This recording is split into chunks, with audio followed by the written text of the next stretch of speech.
오늘 마가복음 14장 53절에서 65절 말씀 가지고 거짓 증언과 참된 증언이라는 제목으로 우리 하나님 말씀을 함께 나누고자 합니다.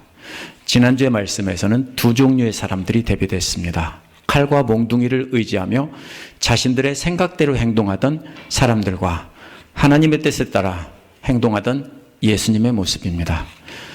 또 칼과 몽둥이가 무서워서 도망가던 사람들과 또 하나님만 두려워하며 담대히 나갔던 예수님의 모습이 대비가 됩니다. 이는 우리가 고난을 만났을 때 두려워하지 말고 예수님처럼 하나님만 의지하며 기도하라는 것입니다. 또 예수님처럼 하나님의 뜻에 순종하라는 것입니다. 오늘 말씀에서는 거짓 증언을 찾으며 거짓 증인을 찾으며 거짓 증언으로 심판하려는 대제사장과 참된 증언으로 심판하실 자신을 드러내는 예수님의 모습이 대비가 됩니다. 이는 거짓 증언으로 위협하는 자들을 두려워하지 말라는 것입니다. 그래서 우리도 참되신 우리 주 예수 그리스도만 증언하라는 것입니다. 이 모습을 보면서 우리는 어떻게 거짓 증언에 속거나 두려워하지 않고 참되신 하나님만 두려워하면서 참된 증언을 하며 살지 생각해보는 시간을 갖겠습니다. 여러분이 만약에 참되신 예수 그리스도를 증언한다면 불리한 일을 당해서 두려움이 있을지도 모릅니다. 오늘 말씀을 통해서 그런 두려움을 어떻게 이길지 생각해 보겠습니다. 첫 번째로 불법 재판이 진행되던 모습이 53절, 54절에 나와 있습니다. 먼저 불법 재판이 준비되는 대제사장의 집안의 모습을 자세히 설명하고 있습니다. 이는 마치 연극 대본에서 맨 앞에 뭐가 있습니까? 무대 설명이 나오죠. 무대에는 누가 있고 어떻다 이렇게 설명을 하죠. 그것도하고도 같은 모습입니다. 지금 재판이 진행될 장소의 모습이 어떤지 보여주고 있습니다. 53절에서 무리들은 예수님을 대제사장에게 끌고 갔습니다. 그동안 예수님은 많은 지지자들과 또 반대자들이 섞여 있는 곳에 계셨습니다. 그런데 이제는 오직 반대자들만 있는 두려운 장소로 끌려 들어갑니다. 여러분도 생각해 보십시오. 여러분을 반대하는 사람도 있고 지지하는 사람도 있다면 힘들지만 그래도 오케이입니다. 근데 몽땅 반대하는 사람만 있는 곳에 들어가 있다면 참 힘든 것입니다. 예수님이 지금 그런 곳으로 끌려 들어가고 계신 것입니다. 한편 대제사장과 장로들과 율법학자들이 모여들고 있습니다. 이 모여들었다는 말은 현재형입니다. 과거의 일을 현재형으로 표현한 것은 역사적인 사실을 현재 일어나고 있는 일처럼 생동감 있게 표현할 때 쓰는 것입니다. 이 사람들은 산헤드린 공회의 회원들입니다. 산헤드린 공회는 대제사장들과 장로들과 율법학자들로 구성되어 있는데 약 70명의 공회원으로 구성되어 있습니다. 이스라엘에서 가장 존경받는 최고 지도자들입니다. 이스라엘에서 가장 존귀한 산헤드린 공회원들이 지금 속속들이 입장하고 있다 이런 말입니다. 중계방송하듯 하는 말입니다. 지금 산헤드린 공회원들이 예수님은 끌려 들어오셨고 산헤드린 공회원들이 하나씩 둘씩 연락을 받고서 속속들이 입장하고 있습니다. 이런 말입니다. 오늘날처럼 휴대전화가 있을 때가 아니기 때문에 예수님을 잡았다는 소식을 듣고 급히 공회원들에게 사람들을 보냈습니다. 그래서 빨리 모여라 하니까 그러자 공회원들이 계속해서 대제사장의 집으로 몰려들고 있는 것입니다. 흩어져 있던 공회원들이 갑작스러운 소집 명령을 받고 모이는 데는 상당한 시간이 걸렸을 겁니다. 아침에 잡히셨다면 여기서 다 모여진 시간은 밤이 되었을 것입니다. 왜냐하면 멀리 흩어져 있는 사람들을 모으려면 그만큼 시간이 걸릴 수밖에 없습니다. 자동차도 없고 전부 달려가서 소식을 전해야 되는 상황이었기 때문입니다. 그래서 54절에서 베드로가 불을 쬐고 있었다는 말이 밤이라 하는 것을 알 수 있습니다. 알려줍니다. 산헤드린 공회가 그런데 밤에 모인다는 것은 불법입니다. 낮에 사람들이 모두 아는 그 시간에 해야 되는 것입니다. 이 재판 자체가 시작부터가 불법입니다. 54절에서 멀찌감치 예수님의 뒤를 따라오는 베드로의 모습도 비춥니다.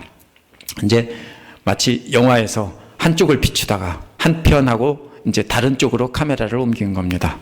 공회원들이 계속 입장하고 있는 상황에서 베드로가 뒤따라오고 있는 모습입니다. 근데 멀찌감치 떨어져서 따라왔다고 했는데 눈치채지 못하도록 몰래 미행하고 있는 모습입니다.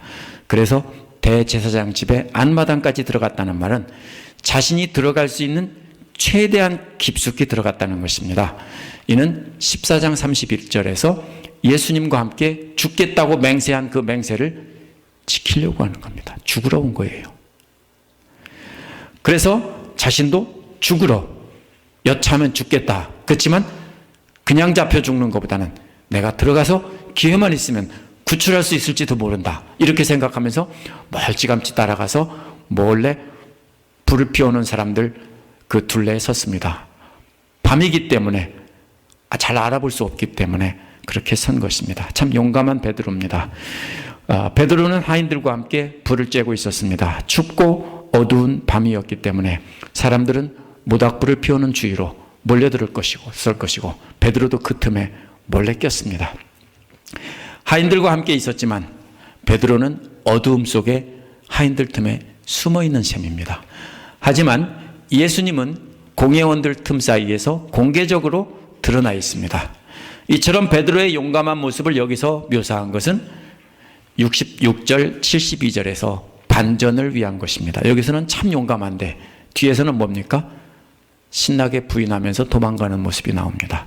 이 부분에서는 불법 재판이 진행될 집안의 모습을 안팎을 이렇게 샅샅이 비춰주고 있는 모습입니다. 그래서 여기까지 이제 무대가 준비가 됐습니다. 재판할 준비가 다 되었습니다. 그래서 55절에서 59절에서는 거짓 증거를 찾던 공회원들의 모습이 나옵니다. 이처럼 배경 장면을 설명한 뒤에 55절에서는 대제사장들과 모든 공회원들이 증거를 찾는 모습이 나옵니다.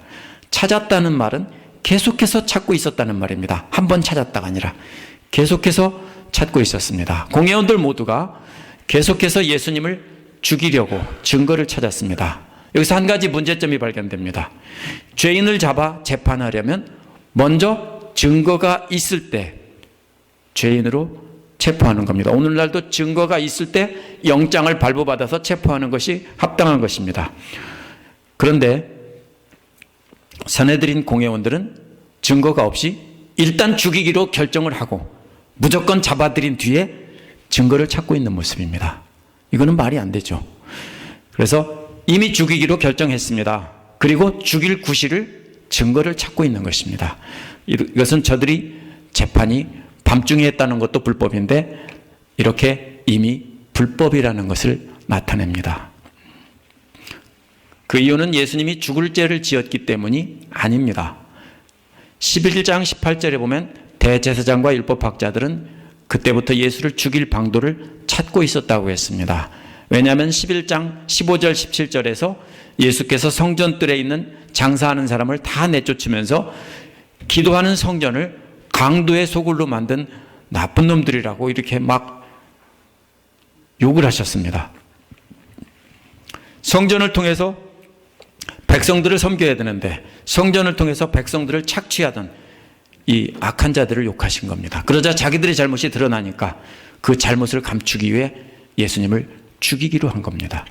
이는 마치 도둑질하거나 강도를 하다가 들킨 사람이 목격자를 죽여버리는 것과도 같은 상황입니다.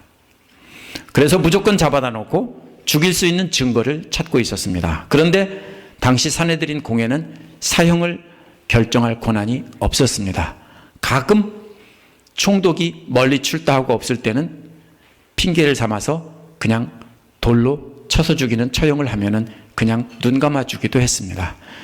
하지만 이들은 합법적으로 죽이기 위해서 자기들은 죄가 아니라는 것을 손을 씻기 위해서 특별히 날이 밝으면 빌라도에게 넘겨주려고 하는데 넘겨주기 전에 뭐를 찾아야 됩니까? 확실한 증거를 찾아서 이렇게 넘겨줘야 되기 때문에 밤중에 갑자기 모인 것입니다. 56절에는 계속해서 증거를 찾고 있던 이유가 나옵니다. 많은 사람이 예수께 대한 거짓 증거를 했습니다. 그런데 그 증거들이 서로 들어맞지 않았다고 했기 때문입니다. 그래서 계속 찾고 있는 겁니다. 증언은 목격자가 하는 것입니다. 그런데 한 사람의 목격은 인정이 안 됩니다. 최소한 2명 아니면 3명은 되어야 그 증언이 성립이 되는 겁니다. 그래서 2-3 사람의 증인을 찾고 있었습니다. 57절에는 더러는이라고 되어 있는데 여러 명이라는 뜻입니다. 여럿이서 일어나서 예수님께 대해 거짓 증언으로 말을 했다는 겁니다. 앞에는 많은 사람이라고 했는데 여기는 여러 명이 일어나서 거짓 증언을 했다, 이런 말입니다.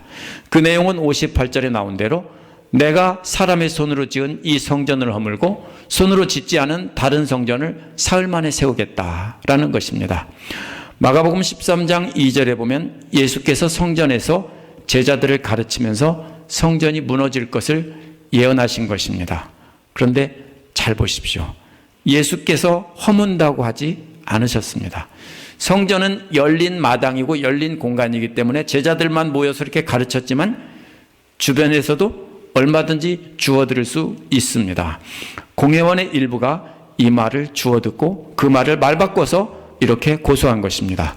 요한복음 2장 19절에 보아도 저들의 말이 거짓말이라는 걸 알 수 있습니다. 요한복음에는 너희가 이 성전을 헐라 라고 했지 예수님이 성전을 헐겠다고 한 적이 없습니다. 하지만 성전이 파괴될 것만 예언해도 유대인들에게는 죽을 죄였습니다. 예레미야 26장 7절에서 16절에 보면 예레미야가 성전이 파괴될 것이다 예언했을 때 제사장과 예언자들이 예레미야를 죽이려고 했습니다. 그런데 예레미야의 말을 다시 들은 고관들과 백성들이 말려서 겨우 살아남았습니다. 또 같은 장에 바로 이어서 20절 24절에 보면 우리야라는 사람이 같은 예언을 했는데 여호야김 왕이 죽였다고 했습니다. 성전 파괴를 예언만 해도 죽였습니다. 당시의 사람들은. 그런데 이 성전을 내서 도둑질을 한 사람들은 사실 예수님 때뿐 아니라 이미 예레미야 때나 여호야김 왕 때나 다 그런 일이 있었다라는 겁니다. 그래서 성전이 파괴될 것을 예언하신 겁니다. 그런데 예수님을 고소한 공회원들은 사실대로 말하지 않고 예수님이 성전을 헐겠다고 했다 이렇게 고소했습니다. 또 이 사람은 대제사장을 화나게 하기 위해서 악의적으로 한마디 덧붙였습니다. 그것은 손으로 지은이라는 말입니다. 이 말은요 대제사장들에게 욕 중에 최고의 욕입니다. 70인역 구약성서에서 이 말은 항상 우상들에게만 덧붙여 쓰는 말이기 때문입니다. 손으로 지은이라는 말은 우상을 뜻하는 말입니다. 손으로 지은 성전이라는 말은 성전이 손으로 지은 우상과도 같다는 뜻입니다. 그래서 성전을 중심으로 권력 행사를 하던 대제사장들에게는 욕 중에 최고의 욕입니다. 그래서 이 사람은 일부러 대제사장을 화나게 하려고 이 말을 자기가 지어서 덧붙였습니다. 그런데 예수님이 성전을 우상이라고 했다면 제사장들은 우상 숭배자가 되는 것입니다. 하지만 하나님의 대리자라고 자부함에 폼잡던 저들에게 대제사장들이 우상 숭배자라고 한 것은 죽여야 된다는 뜻입니다. 예수께서 대제사장들을 우상 숭배자니까 죽이라고 했다고 말한 것과나 똑같습니다. 정말로 악의적인 고소입니다. 역사를 보면 이런 악의적으로 말을 변질시켜서 다른 사람에게 전달해서 죽게 한 사건들이 많이 있습니다. 오늘날 우리 일상생활에서도 이처럼 말을 살짝 바꿔서 전달을 하면 확 달라집니다. 이렇게 해서 이간질을 시키는 사람들을 흔히 볼 수 있는데요. 이렇게 이간질하면 예수님을 거짓 고소해서 죽인 산헤드린 공회원들과 똑같은 부류의 사람입니다. 때로는 남을 죽일 수도 있는 살인자가 되는 것입니다. 그러므로 우리가 이런 말들은 정말 조심해야 됩니다. 아니려면 전달을 아예 하지 않으면 됩니다. 59절에는 이들이 증언한 것들이 서로 들어맞지 않았다고 했습니다. 56절에서도 많은 사람들이 거짓 증언들이 들어맞지 않는다고 했는데 57절에서는 성전 파괴자라고 증언한 고소가 서로 들어맞지 않았다는 것입니다. 오늘 말씀에서 계속 반복되는 말은 증언한다는 말이고 그리고 2번 나온 말이 있는데 맞지 않았다는 말입니다. 그렇다면 당시 사람들이 어떻게 증언들을 확인해서 맞는지 안 맞는지 확인했는지 알아볼 필요가 있습니다. 만약 거짓 증언을 공개적으로 했다면 그 자리에 모인 공회원들은 다 한통속이기 때문에 금방 그 사람과 똑같이 말을 할 것입니다. 그런데 증언을 증명할 때는 그렇게 하는 게 아닙니다. 보시겠습니다. 구약 외경 중에 히브리어 성경 원문에는 없는데 코인의 그리스어로 된 번역에는 있는 부분들이 있습니다. 그걸 로만 가톨릭에서는 정경으로 받아들여서 사용하고 있는데 그것을 외경이라고 합니다. 아포크리파라고 합니다. 이 외경 중에는 다니엘서에 덧붙여 있는 수산나라고 하는 책에 있습니다. 이 책에 재미있는 내용이 하나 나옵니다. 한 장밖에 안 되는 짧은 것인데요. 이 짧은 외경에 증언들이 서로 들어맞지 않는 내용이 나옵니다. 수산나에 보면 두 명의 음탕한 장로들이 등장합니다. 이들은 수산나라는 아름다운 여인이 한 개인의 정원에서 목욕하고 있는 모습을 발견을 했습니다. 이 두 명의 장로들은 이 여인에게 다음과 같이 협박하기 시작했습니다. 봐라, 정원문은 닫혔고 아무도 우리를 보지 않는다. 우리가 너를 향한 욕정에 불타고 있으니 우리 뜻에 따라 우리와 함께 눕자. 만약 내가 거절한다면 우리는 내가 한 청년과 함께 있었고 그래서 내가 내 종들을 먼저 보냈다고 증언을 할 것이다. 그러면 간통죄로 돌에 맞아 죽는 겁니다. 이 여인이 거절하고 소리치자 두 명의 장로들은 거꾸로 여인에게 소리치며 이 여인을 잡아서 법정에 세우고 거짓 증언을 했습니다. 이들이 한 증언은 수산나에 이렇게 기록되어 있습니다. 우리 둘만이 정원을 걷고 있는데 이 여인이 두 명의 하인과 오더니 정원문을 닫고 하녀들은 보냈다. 그때 한 청년이 정원 안에 숨어 있었는데 다가와서 그녀와 함께 누웠다. 중간 생략했습니다. 우리가 잡으려고 둘을 끌어안았는데 청년은 우리보다 힘이 세서 잡을 수가 없어서 빠져나갔고 이 여인만 잡았다. 그래서 우리는 이 여인을 잡아서 그 청년이 누구냐고 물었고 여기에 세웠다. 이렇게 증언을 했습니다. 이 두 장로들의 거짓 증언으로 이 여인은 사형 판결을 받았습니다. 그런데 갑자기 젊은 다니엘이 등장해서 형 집행을 멈추게 했습니다. 왜 다니엘서에 덧붙여 있는 말인지 이걸 알 수 있겠죠. 젊은 다니엘이 등장해서 형 집행을 멈추겠다는 겁니다. 이건 성경이 아닙니다. 우리는 인정하지 않습니다. 물론. 그러나 오래전에 쓰여진 글이기 때문에 우리가 그 당시 사람들이 습관을 알 수 있다는 겁니다. 형 집행을 멈추게 하고 두 명의 고소자를 따로따로 불러서 수산나가 젊은 남자의 품에 안겨있던 장소가 어디냐라고 물었습니다. 그러자 두 명의 장로의 진술이 서로 엇갈렸습니다. 그래서 수산나는 석방이 되고 두 명의 장로들은 처형되었다. 이것이 그 이야기입니다. 그렇다면 이걸 보고 우리가 알 수 있습니다. 예수님을 거짓 고소한 거짓 증인들의 증언도 절차를 따라 따로따로 불러서 물어본 것입니다. 그 내용을 자세히 물어봤는데 그 다음에 맞춰보니까 안 맞았다는 겁니다. 이게 공식적인 재판 절차입니다. 악의적으로 부풀리고 덧붙인 거짓 증언이었기 때문에 그 증언이 서로 맞을 리가 없습니다. 마치 그 청년이 수산나를 안았던 자리가 어디냐고 했을 때 그 넓은 정원에서 어떻게 알아요? 아무데나 얘기했는데 안 맞은 것과 똑같은 겁니다. 그래서 맞지 않았다는 겁니다. 그러나 대제사장을 분노하게 만들려고 한 이 악의적인 거짓 증언이 초대교회 성도들에게는 사실로 들렸을 겁니다. 대제사장들이 사람들을 약탈하던 손으로 지은 성전은 우상이었고 진짜 성전은 손으로 짓지 않은 성전, 즉 하나님께서 세우신 성전이라고 믿었기 때문입니다. 초대교회 성도들은 성전은 건물이 아니라 믿는 사람들이라고 굳게 믿었습니다. 세 번째로 60절에서 63절에서는 대제사장의 신문과 예수님의 참된 증언이 나옵니다.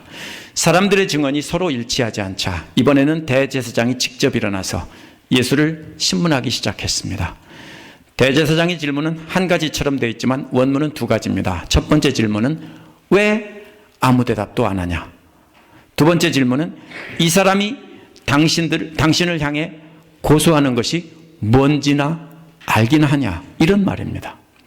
두 번째 질문은 당신을 죽이라고 고소한다는 것을 알기나 하냐? 근데 왜 변명을 안 하느냐 이 말입니다. 아무 말도 안 하면 그냥 죽을 것이라고 협박하는 겁니다. 그래서 아무 말이나 하면 어떻게 돼요? 그 다음에 그 말을 가지고 걸어 잡으려고 이 대제사장은 협박을 하고 있는 겁니다. 아무 말이나 해봐라. 쟤들이 너 죽이려고 하는 거야. 알아? 너 아무 말도 안 하면 그냥 죽을 거야. 이런 말입니다. 그러자 그러자 예수님은 아무 대답도 안 하셨습니다. 거짓 고소와 협박에 대해서는 침묵을 하셨습니다. 그러자 대제사장은 그대는 찬양받으실 분의 아들 그리스도요? 라고 다시 물었습니다. 갑자기 엉뚱한 질문으로 바뀐 것처럼 보입니다. 하지만 이 질문은 앞에 거짓 고소와 직접 연결되는 말입니다. 사람들은 예수를 죽게 하려고 예수님의 말을 부풀려서 이러한 거짓 고소를 했지만 이것은 당시 유대인들의 믿음을 반영한 것입니다. 스가랴 6장 12절에 보면 그 이름은 새싹이다. 그가 제자리에서 새싹처럼 돋아나서 주의 성전을 지을 것이다. 라는 말이 나옵니다. 유대인들은 이 구절을 근거로 해서 마지막 때에 메시아가 와서 새 성전 건물을 세울 것을 믿었습니다. 그렇다면 성전을 헐고 새로 짓는다는 말을 했다는 것은 이 사람이 메시아라는 것을 듣는 사람들은 다 알았습니다. 그래서 대제사장은 60절 뒷부분에서 그럼 네가 메시아냐 이렇게 부른 겁니다. 하지만 이 말은 세번역처럼 그대는 이라고 번역한 것이 이란 뜻이 아닙니다. 이 원어는 경멸하고 조롱하는 투로 네 따위가 그리스도냐? 이런 식으로 빈정거리는 말입니다. 마가복음 12장에는 악한 포도원 소작인의 비유로 성전 파괴를 말한 것이 나옵니다. 그것 때문에 이들은 네가 메시아냐라고 물은 겁니다. 네가 그때도 그렇게 말했는데 우리를 악한 농부라고 했는데 네가 메시아냐? 찬양받으실 분이라는 말은 유대인들이 하나님의 이름을 절대로 부르지 않았어요. 그래서 그 말을 바꿔서 찬양받으실 분 이렇게 했는데 이것은 하나님의 아들 메시아냐 이 말입니다. 유대인들에게 있어서 하나님의 아들이란 기름 부음 받은 왕이고 다윗의 왕가여야 합니다. 그런데 대제사장은 네 따위가 다윗의 왕위를 물려받을 왕이냐? 이렇게 빈정거리고 물은 것입니다. 그동안 거짓 고소들에는 침묵하던 예수님이 자신이 메시아냐고 묻자 예수님은 바로 내가 그이요 라고 대답하셨습니다. 그 다음에 이어지는 말은 대제사장은 상상도 하지 못했던 내용입니다. 그냥 대제사장은 네가 다윗의 후손이고 그 다윗과 같은 왕이냐, 이스라엘을 구원할 왕이냐 이걸 물어본 거예요. 그렇게 믿었기 때문입니다. 지금도 유대인들은 그렇게 믿고 있습니다. 그런데 예수님은 시편 110편 1절을 인용하시면서 인자가 전능하신 분의 오른편에 앉아 있는 것을 너희들이 볼 것이다 라고 하셨습니다. 그래도 여기까지는 봐줄만 합니다. 유대인들도 메시아는 장차 하나님의 오른편에 앉을 것을 믿었기 때문입니다. 그런데 그 다음에는 하늘구름과 함께 오는 것을 볼 것이다 라고 했습니다. 하늘구름과 함께 온다는 것은 다니엘 7장 13절에서 온 말인데 하나님의 임재를 가리키는 말입니다. 구름과 함께 임하실 분은 구약 성경에서 딱 한 분밖에 없습니다. 하나님입니다. 예수님께서 온 우주 만물을 다스리는 그 하나님이냐 이런 말입니다. 하나님이라는 말입니다. 그래서 이 두 가지 말은 앞에 게 먼저 이루어지고 뒤에 게 나중이 아니라 바로 온 우주 만물을 다스리는 주권적인 권위를 가진 그분이라는 것을 두 가지를 같이 말한 겁니다. 그래서 동시에 존재하는 것이지 하늘 보좌에 앉아 계시다가 짠 하고 구름 타고 오시는 그런 분이 아닙니다. 하나님 우편에 계신 분이고 또 하나님의 권능으로 임하실 분이다 이런 말입니다. 그래서 하나님 우편에 앉아 계시면서 동시에 구름과 함께 임하시는 하나님이다 이런 대답을 한 겁니다. 엄청난 대답입니다. 유대인들한테는. 예수님은 구태여 이런 대답 하지 않아도 됩니다. 예수님이 기도하신 것이 바로 그겁니다. 이 대답하면은 죽는 거예요. 그런데도 그런 대답을 요구하지도 않았는데도 여기까지 말씀을 하셨어요. 이것은 기도하신 후에 담대히 죽음을 각오하고 말씀하신 겁니다. 대제사장은 내 따위가 이스라엘 구원할 다윗의 왕의 후손이냐, 그래서 우리의 왕이 될 거냐, 이 말이었는데 예수님은 내가 그다. 하지만 너들 같은 메시아가 아니라 나는 하나님이야, 이런 말입니다. 이다데바에 대제사장이 할 수 있는 말은, 행동은 하나밖에 없습니다. 그래서 63절에서 옷을 찢은 겁니다. 이것은 뭡니까? 사람이 감히 하나님이라고 했을 때, 하나님을 모독했을 때 옷을 찢는 것입니다. 그래서 더 이상 증인이 없다며 옷을 찢었는데, 신성모독의 경우는 증인이 필요 없습니다. 그 자리에서 들은 사람들이 옷을 찢으며 그 사람이 먼저 돌로 치고 옆에서 따라서 돌로 치면 끝입니다. 신성모독은 재판이 필요 없어요. 그 자리에서 치는 겁니다. 그래서 더 이상 증인이 필요 없다라고 하고 모든 공회원들은 사형 판결을 내렸습니다. 65절에서 그들 가운데 더러는 이라고 했는데, 산헤드린 공회 회원들이 일부가 침을 뱉기 시작했다, 이 말입니다. 또 얼굴을 가리고 주먹으로 치면서 알아맞혀봐라 라고 했는데, 원어는 예언해봐라, 프로페사, 이런 말입니다. 예언해봐라. 이렇게 산헤드린 공회원들이 먼저 예수님을 능욕했습니다. 사실 신성모독의 경우는 그 말을 들은 그 사람들이 그 자리에서 먼저 돌로 치고 다른 사람들이 따라 치는 법인데, 사형 집행권이 로마 총독에게 있었고 자기들은 그 책임을 벗기 위해서, 메시아를 죽인 죄인이라는 그것을 벗기 위해서 그렇게 한 것입니다. 그래서 저들은 그렇게 하지 못하니까 대신에 이렇게 조롱한 것입니다. 이들의 재판도 불법인데 형 집행 자체도 불법입니다. 형이 확정되고 형은 법에 따라서 하는 거지, 재판관이 와서 싸대기 때리고 발로 차고 이러는 경우 있습니까? 사형수도 그렇게 하는 법은 없어요. 이 자체가 또 불법이라는 겁니다. 예수님을 자신들이 실컷 능욕한 뒤에 그 다음에 하인들에게 넘겨준 겁니다. 그래서 65절 마지막에는 하인들이 바톤 터치를 받아서 예수님을 손바닥으로 쳤다는 것입니다. 시킨 거예요. 그렇게 하라고. 오늘 말씀이 끝났습니다.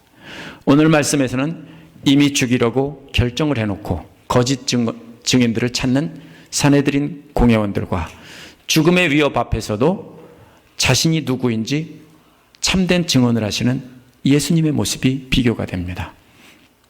이는 거짓 증거로 불법 재판하는 대제사장과 공회가 예수님을 죽인 직접적인 책임자들이라는 것입니다. 사기쳐서 죽인 책임자들입니다. 오늘 말씀에 나온 거짓 증인들은 말을 바꾸고 덧붙여서 예수님을 죽일 죄인으로 만들려고 했습니다. 이는 산헤드린 공회원들 자신들의 세상 명예와 권력을 지키기 위해서입니다. 그거를 잃을까 봐 두려움에서 이들은 그렇게 한 겁니다. 거짓 증언은 살인죄와 같은 심각한 죄입니다. 잠언 25장 18절에 보면 자기 이웃을 쳐서 거짓 증거를 하는 사람은 방망이요 칼이요 뾰족한 화살촉이다 라고 했기 때문입니다. 이는 다른 사람을 죽게 하는 것입니다. 그러므로 절대로 말을 바꾸거나 덧붙여서 남에게 전달을 하면 안 됩니다. 단순히 남을 깎아내려서 자신을 높아지는 그런 문제가 아닙니다. 이는 명백한 간접 살인이므로 살인교사죄입니다. 살인교사죄는 살인종범보다, 살인을 행한 사람보다 살인교사를 한 사람이 더 그 죄가 무거운 법입니다. 거짓 증거를 하고 이에 동조한 산헤드린 공회원들은 모두가 다 하나님 아들을 죽인 살인교사범들입니다. 죽이려고 미리 정해놓고 거짓 증거를 찾던 대제사장은 살인교사범의 우두머리입니다. 스스로 하나님의 대리자로 자처하던 대제사장이 사탄의 대리인이 됐습니다. 그래서 예수님께 손가락질을 하고 사형 판결을 내렸습니다. 스스로 하나님의 아들을 죽인 책임자가 된 것입니다. 왜 그렇게 했습니까? 이는 자신들이 누리던 부와 명예와 권력이 너무 크게 느껴졌기 때문에 그것을 내려놓으라고 하는 예수님의 말씀에 내려놓을 수가 없었던 겁니다. 그래서 저들은 하나님을 보지 못하고 사탄의 하수인이 되어버렸습니다. 그래서 저들은 아침 안개처럼 잠깐 있다 사라질 그런 사소한 세상 것들에 때문에 영원한 지옥에 던져졌습니다. 사도신경에서는 뭐라고 합니까? 본디오 빌라도에게 고난을 받으사라고 해서 유대인 책임이 아닌 것처럼 인식하게 했습니다. 그래서 초기에 가톨릭 교회가 유대인들의 영향으로 그렇게 한 것으로 보입니다. 하지만 복음서는 분명히 유대인 종교 지도자들이 책임이라고 밝히고 있습니다. 복음서 저자가 누굽니까? 마태도 유대인이고 요한도 분명히 유대인입니다. 그런데도 그들도 저들이 책임이다. 지도자들 책임이면 모든 이스라엘 백성들에게 책임입니다. 이로 인해서 2차 세계대전 때 크리스찬들은 유대인들을 핍박함으로 죽이려고 했습니다. 히틀러가 죽인 유대인들을 죽인 하나의 이유도 그런 이유가 됩니다. 저놈들은 나쁜 놈들이다. 다 크리스찬 국가였기 때문에 멸종시켜야 된다. 이런 식으로 나온 겁니다. 하지만 마가가 증언하는 하나님의 말씀은 어느 특별한 사람이 예수를 죽인 죄인이라고 말하는 것이 아닙니다. 이는 오히려 하나님의 이름을 빌려서 거룩이라는 종교적인 외투를 입고 권력을 남용해서 함부로 남을 정죄하는 것이 죄라는 것을 지적한 겁니다. 실제로 교회 역사를 보면 가톨릭 교회는 그리스도의 십자가라는 외투를 입고 종교개혁 권력자들이 수많은 무고한 사람들을 죽였습니다. 자신들에게 도전하는 사람들을 잡아서 화형시키고 죽이고 이렇게 했습니다. 마녀라고 하고 마귀라고 하고 이렇게 해서 다 죽였어요. 심지어는 성경을 영어로 번역한 사람까지 불에 태워 죽였습니다. 종교개혁자들이 개혁에 성공해서 힘을 갖게 되자 역시 똑같은 일을 반복하면서 자기들보다 더 급진적인 아나베프티스트 같은 사람들을 잡아서 돌에 매달아서 죽이고 이렇게 핍박을 했습니다. 이게 뭔 얘기입니까? 역사는 반복됩니다. 오늘날 교회 안에서 명예와 권력을 가지게 되면 예수님을 정죄하던 대제사장처럼 되기 십상입니다. 교회가 커지고 힘이 생기고 교회 안에 있는 사람들이 힘을 갖게 되면 타락하게 돼서 자기들이 갖고 있는 것을 지키기 위해서 그렇게 똑같이 반복을 합니다. 성경은 그걸 경계하라는 것입니다. 제사장 그놈 나쁜 놈이다 이런 얘기가 아닙니다. 반면에 예수님은 어느 누구에게도 손가락질한 적이 없습니다. 오히려 예수님은 모두가 손가락질한 자들을 용서하고 끌어안으셨습니다. 그래서 예수님은 손가락질하던 유대교 지도자들에게 죽임을 당하신 것입니다. 하지만 예수님은 수동적으로 잡혀서 죽으신 것이 아닙니다. 피하지 않고 당당히 잡히셨고 죽을 질문인 줄 알면서도 분명하게 내가 하나님이다. 내가 하나님의 아들이다. 이렇게 증언하신 것입니다. 이것은 밤새도록 기도하면서 예수님은 그렇게 순종한 것입니다. 존 스테인백이라는 사람이 쓴 소설 중에 나오는 왕은 말하기를 권력은 부패하지 않는다. 두려움이 부패한다. 아마 권력을 잃을 두려움 때문일 것이다. 라고 표현했습니다. 오늘 본문에 나오는 유대교 지도자들의 마음을 정확히 표현했다고 볼 수 있습니다. 저들은 자신이 누리고 있는 권력을 잃을까봐 그 두려움에 사로잡혔어요. 그래서 예수님을 받아들이지 못하고 예수님을 죽였습니다. 반면에 예수님을 따르던 세리와 과부와 창녀들과 죄인들은 거룩해서입니까? 아니, 더 나쁜 사람들인데 잃을 게 아무것도 없었기 때문에 믿져야 본전이었기 때문에 예수님을 따른 거예요. 거룩해서가 아니에요. 예수님이 불러주고 받아준 거예요. 우리는 어때요? 똑같아요. 우리가 거룩해서가 아니에요. 우리보다는 대제사장이 훨씬 거룩해요. 바리새파 사람들이 오늘 우리보다 훨씬 거룩해요. 하나님이 우리를 불러주시고 예수님이 우리를 불러주셔서 우리를 안아주신 거예요. 근데 우리가 왜 따랐냐고요? 아무것도 없으니까 따랐어요. 저는 어때요? 너무 가난하고 너무 힘들고 아무것도 없으니까 제가 하나님 앞에서 기도하고 따르기 시작한 거예요. 제가 거룩해서가 아니에요. 여러분은 어때요? 우리 집사님들 성도님들 모두 어때요? 거룩해서 이렇게 됐어요? 여러분, 우리가 모두가 작정해서 그렇게 됐어요? 아니에요. 하나님이 우리를 불러주신 거예요. 불러주시고 우리는 왜 응답했냐면은 아무것도 가진 것이 없고 내려놓을 게 없고 손해볼 게 없기 때문에 우리는 이 자리에 있는 거예요.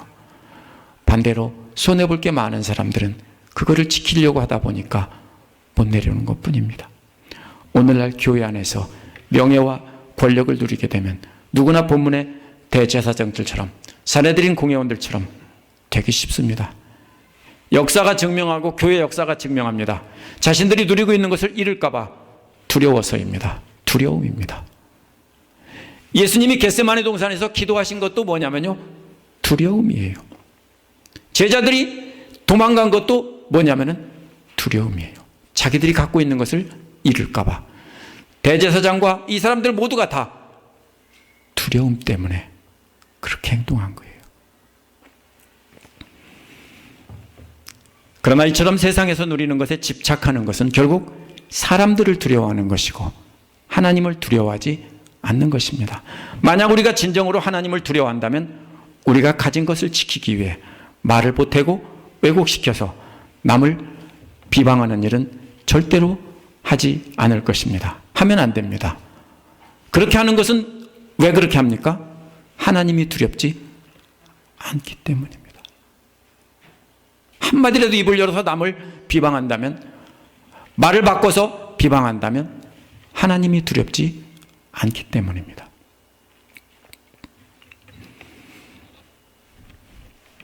그래서 우리가 가진 것을 지키기 위해 말을 보태고 왜곡시켜서 남을 비방하는 겁니다. 그러므로 우리는 오히려 담대히 예수 그리스도가 하나님의 아들이고 심판주로 오실 분이라는 것을 증언하는 참된 증언을 해야 합니다. 그런데 그런 증언을 하다 보면 손해볼 사람도 있어요. 필리핀의 어떤 권투 복서가, 유명한 8체급을 석권한 복서가 뭐라고 했습니까? 동성애는 뭐라고 하다가 짐승만, 동물만도 못하다가 한마디 했다가 후원 다 끊어지고 모든 명예를 다 잃었답니다. 그래도 말을 바꾸지 않았습니다. 우리가 예수님을 믿는다고 하면 칙필레도 어떻습니까? 자신들의 주장을 굽히지 않다가, 동성애에 대한 반대를 굽히지 않다가 결국은 많은 손해를 보고 공격을 받고 있습니다. 오늘날 우리가 예수님을 따라가면서 예수님을 담대히 증거한다는 것은 우리 마음에 두려움을 버려야 되는 겁니다. 세상 사람들에게 예수님을 증거하는 것을 두려워하면 안 됩니다. 왜냐하면 그분은 하나님의 영광과 함께 심판주로 임하실 참된 진리이시기 때문입니다. 우리가 예수님 따라가며 예수님의 제자가 된다는 것은 예수님의 이름 팔아서 세상에서 부귀영화 누리고 예수님의 이름 팔아서 헌금하면 그보다 10배로 축복받고 이런 뭡니까? 돈 놓고 돈 먹기 노름이 아닙니다.